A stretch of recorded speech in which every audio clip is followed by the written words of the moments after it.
के करके जल चढ़ाया। भाभी की सांस फूल गई थी ऊपर चढ़ चढ़ के। देख लीजिए सूरज जी की पूजा करी जा रही है अभी यहाँ पे। फिर उन्होंने पूछा कौन से में जल चढ़ाना है, फिर मम्मी ने बताया तुलसी में जल चढ़ाना है, तो भाभी ने भी तुलसी में जल चढ़ाया। अहोई अष्टमी के व्रत में ऐसा ही होता है कि सबसे पहले हम लोग नीचे पूजा करते हैं, फिर छत पर आके सूरज को अर्घ देना होता है।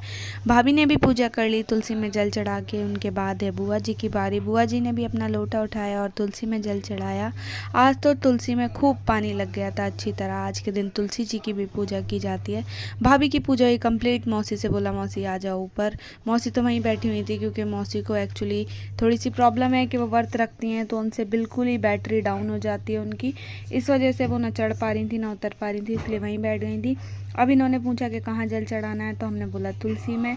देखो ये ऐसे कर रही हैं जैसे फ़ोटो खिंचा रही हूँ। इस पूजा के हो जाने के बाद ये लोग नीचे जाएंगे और अपनी अपनी थालियाँ ले लेंगे। देख लीजिए पीछे बुआ के पैर छू रही हैं भाभी। ये देख लो तुलसी में बोला था लेकिन दूसरे पौधे में जल चढ़ा दिया।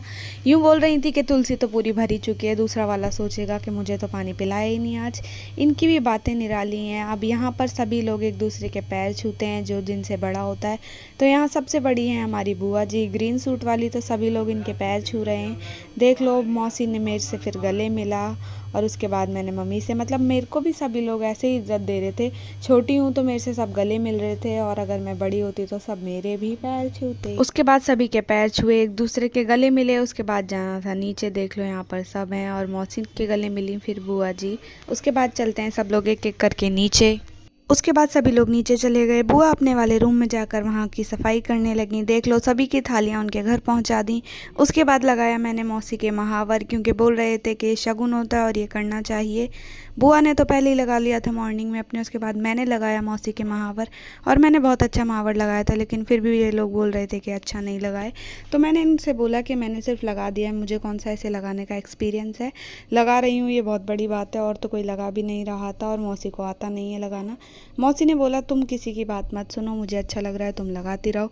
तो मैंने भी उठाया महावर और मैं लगाने लग गई दोबारा से। मैंने बहुत अच्छा महावर लगाया दोनों पैरों में। और फिर शाम के समय ऐसा हुआ कि डुग्गू चला गया पार्क में खेलने के लिए और उसकी मम्मी ने नहीं दी उसके घर में एंट्री, इसलिए वो नीचे ही खड़ा है अपनी दादी के यहाँ। ऊपर से मम्मी आवाज़ दिए जा रही हैं कि ऊपर आ जा तुझे बताऊंगी। और उसके बाद उन्होंने बोला कि घर में आने की कोई ज़रूरत नहीं है। उसके बाद हो गया पूजा का समय। जैसा कि पता है क्या हुई अष्टमी के दिन तारों को देखकर व्रत खोलते हैं, और जैसा कि पता है करवा चौथ के दिन चांद को देख के। तो पापा चांद होते हैं और बच्चे तारे होते हैं, इसलिए मम्मी ने बोला चलो ऊपर की तरफ। और ये देख लो सो के उठी थी शाम के समय, क्योंकि इनको बहुत ज़्यादा थकान हो गई थी। ये कहीं गई थी आज काम से। उसके बाद आते ही सो गई, तो मम्मी ने ले गई ऊपर। मुझे बोला मम्मी ने वो जल का लोटा लेती आओ, तो मैं लेकर पहुंची जल का लोटा ऊपर। मम्मी को करनी है अब इनकी पूजा। मम्मी पहले इनको माला पहनाएंगी, आरती उतारेंगी, तारे देखेंगी। उसके बाद जो जो प्रोसेस होगा आप देखते रहिए। मम्मी पहना रही हैं इनको माला, जब तक थाली दीदी ने ही पकड़ ली थी। देखो उसके बाद लगाया हल्दी का टीका। उसके बाद दीदी की उतारी जाएगी आरती।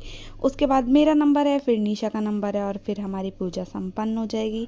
और जैसा कि सुबह हमने सूरज को अर्घ दिया था, ऐसे अब हमें चांद को भी देना है। देखते रहिए आप लोग। उतारी दीदी की आरती। मम्मी आरती उतारी रही थी तो दीदी का रिएक्शन देखो, उनको बहुत ज़्यादा नींद आ रही है, क्योंकि मम्मी इनको सोती हुई को उठा के ऊपर ले गई थी पूजा करने के लिए। उसके बाद मम्मी ने किया एक दूसरे को प्यार। और उसके बाद देखो ये वही वाला सीन है जो भाभी ने बोला था कि मैंने तेरे से बोला था कि नहीं जाना है आज, मेरे साथ थोड़ा काम करा दियो। क्योंकि आज के दिन ऐसा होता है कि मम्मियाँ सब्जियाँ नहीं काट सकती हैं और दूध नहीं पीती हैं, और भी बहुत सारे रीति रिवाज होते हैं। उसके बाद आई मेरी बारी और मेरी पूजा कर रही हैं मम्मी। देख लो पहले डाली मेरे माला, उसके बाद मैंने अपनी ही आरती उतार ली। मम्मी बोलने लगी पूजा के बीच मस्ती मत करो।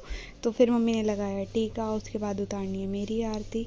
देख लो मम्मी मेरी आरती कर रही हैं और मैं आरती गाने लग गई, मम्मी हंसने लग गई। तो गाइस बस अब मेरी बारी के बाद है निशा की बारी। मम्मी उतार रही हैं मेरी आरती।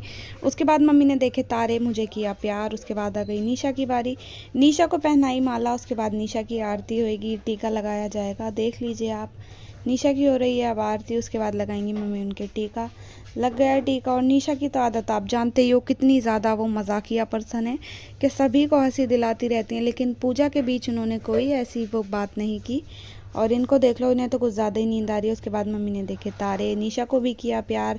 अब पूजा हो चुकी है बस संपन्न। अब देखिए जैसे सुबह सूरज को अर्घ दिया था ऐसे ही अब चांद को अर्घ दिया जाएगा। दीदी बार बार मुंह धो रही थी क्योंकि उनको कुछ ज़्यादा ही नींद आ रही है। देख लीजिए मम्मी ने रखे चावल और उनके ऊपर डाल दिया पानी और देखा फिर तारों को। और देख लीजिए यही होता है अर्घ देना। मेरे को भी नहीं पता था इसका मतलब। मेरे को मतलब हर बार ये है कि हर बार ही भूल जाते हैं कि किस तरह पूजा होती है। मम्मी ने देखा तारों को, उसके बाद मम्मी ने विश मांगी और उसके बाद पूजा हुई संपन्न। निशा है यहाँ पर, दीदी है यहाँ पर। उसके बाद मम्मी का व्रत खुलवाना है तो लेकर आए थोड़ा सा जल, मम्मी को पानी पिलाया मतलब कि। और देख लीजिए दीदी ने पिलाया सबसे पहले, उसके बाद निशा ने पिला दिया। जबकि बारी मेरी आनी थी क्योंकि दीदी बड़ी है, फिर मेरा नंबर है, फिर निशा का नंबर है, लेकिन कोई बात नहीं, निशा ने जल पिला दिया। अब देख लीजिए उसके बाद पिलाना है मुझे जल, तो निशा ने लिया मेरे हाथ से फ़ोन और बोला अब तुम पानी पिला दो। तो देख लीजिए मैं जा रही हूँ पानी पिलाने के लिए। मैं तो पागल ही हूँ सही में, कभी जल बोल रही हूँ कभी पानी बोल रही हूँ। इसके बाद पी लिया मैंने ही पानी। मम्मी ने बोला मेरे बच्चे बहुत अच्छे हैं। और उसके बाद आ गई मैं नीचे। उसके बाद मिले मुझे राजा भाई। राजा भाई बैठे हुए थे, वैसे तो पूरा दिन घूमते रहते हैं, लेकिन आज बुआ ने व्रत खोलने के लिए इन्हें जल्दी बुला लिया था। फिर मम्मी लेकर आई बुआ जी के लिए खाना और थोड़े पैसे। ऐसा करते हैं अपनी सास या नंद को इस दिन देना होता है। तो बुआ है इनकी नंद मम्मी की। उसके बाद दीदी का फ़ोन आ रखा था घर, दीदी यानी बुआ जी की लड़की। फिर उनसे बात कर रही थी, इतने मम्मी ने छू लिया पैर। और बाहर फूफा जी बैठे थे, अब उनके भी पैर छूने हैं। देख लीजिए आप, उनके बगल में बैठे इनके लड़के। उनसे कुछ नहीं बोला क्योंकि वो तो छोटे हैं। खा ले मम्मी खाना। Thank you so much for watching.